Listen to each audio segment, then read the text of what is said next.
अंग्रेजों की क्रूरता और अत्याचार पर यदि गहन अध्ययन किया जाए तो वर्तमान के आईएसआईएस जैसे खूंखार आतंकी संगठन भी क्रूरता के मामले में पीछे रह जाते हैं।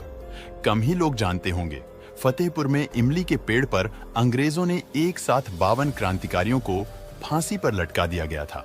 ऐतिहासिक दस्तावेज और साक्षात्कारों में कुछ छुपे हुए तथ्यों से कुछ ऐसी बात पता चलती है जो अक्सर दबा दिया जाता है। इस वीडियो में हम वही सच्चाई खोजेंगे जिसे इतिहास ने हमें बताया है, लेकिन जिसे हम अक्सर नजरअंदाज कर देते हैं। इसमें हम देखेंगे कि ऐसे कौन-कौन से घटनाएं थीं जो हमें अब तक नहीं पता है और जो अंग्रेजों की क्रूरता की एक नई दृष्टिकोण प्रदान करती हैं।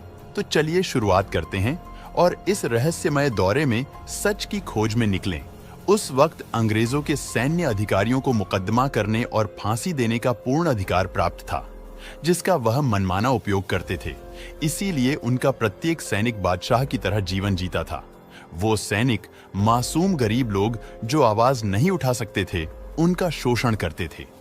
महिलाओं का बलात्कार कर उनके गुप्तांग पर बंदूक की बैरल रखकर फायर कर दिया जाता था। निम्न वर्गीय पुरुषों को सूली पर चढ़ा दिया जाता था तथा क्रांतिकारियों को सार्वजनिक रूप से फांसी चढ़ाया जाता था ताकि चिंगारी न भड़के और लोगों में डर कायम रहे।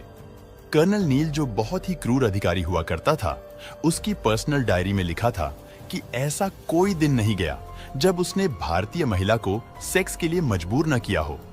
उसे बच्चों की चीख पुकार पसंद थी, अर्थात अंग्रेज बच्चों पर भी समान रूप से अत्याचार करते थे। अंग्रेजों की मनमानी से तंग आकर जोधा सिंह अटैया के मन में स्वतंत्रता की आग जल गई। उनका संबंध तात्या टोपे से बना हुआ था। उन्होंने महमूदपुर गांव में एक अंग्रेज अधिकारी और सिपाही को उस समय जलाकर मार दिया जब वो दोनों एक घर में महिला का बलात्कार कर रहे थे। जोधा सिंह की योजना अचूक थी। उन्होंने गुरिल्ला युद्ध प्रणाली का सहारा लिया और कर्नल पावेल को मार दिया। इसके बाद अंग्रेजों ने एक क्रूर और नीच कर्नल नील के नेतृत्व में सेना की नई खेप भेज दी। हमारे देश का दुर्भाग्य यह रहा है कि यहाँ वीरों से अधिक देशद्रोही पनपते रहे।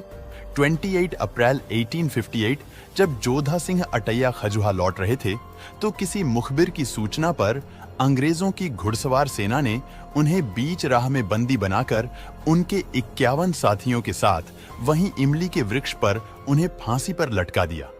जो कोई भी शव को वृक्ष से उतारेगा उसे भी उस वृक्ष से लटका दिया जाएगा।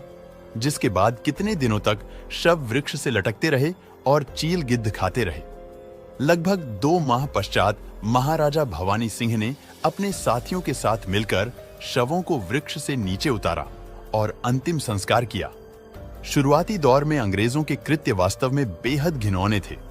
लोगों को डराकर लाखों अमानवीय घटनाओं पर पर्दा डाल दिया जाता था, जिसमें बलात्कार, चोरी और हत्याएं आम थीं। अंग्रेजों के कानून उनकी ताकत थे और भारतीयों की मुसीबत। भारतीय राष्ट्रवाद को दबाने लिए अंग्रेजों ने महाराष्ट्र नागपुर के एक छोटा से कस्बे चिमूर में 100 से अधिक महिलाओं के गहने लूटकर उनका बलात्कार किया। उन्होंने गर्भवती महिलाओं को भी नहीं बख्शा। अंग्रेजों ने भारत के राजा महाराजाओं को भ्रष्ट करके ही भारत को गुलाम बनाया। उसके बाद उन्होंने योजनाबद्ध तरीके से भ्रष्टाचार को अपना प्रभावी हथियार बना लिया। यही भ्रष्टाचार हमारे राजनेताओं को विरासत में मिला है। भारत आने से लेकर तथा आजादी तक अंग्रेजों के अत्याचारों के लाखों किस्से और कड़वी सच्चाइयां हैं, जिन्हें एक साथ लिख पाना असंभव है। इन सच्चाइयों को डर और भ्रष्टाचार के नीचे दफन कर दिया जाता था।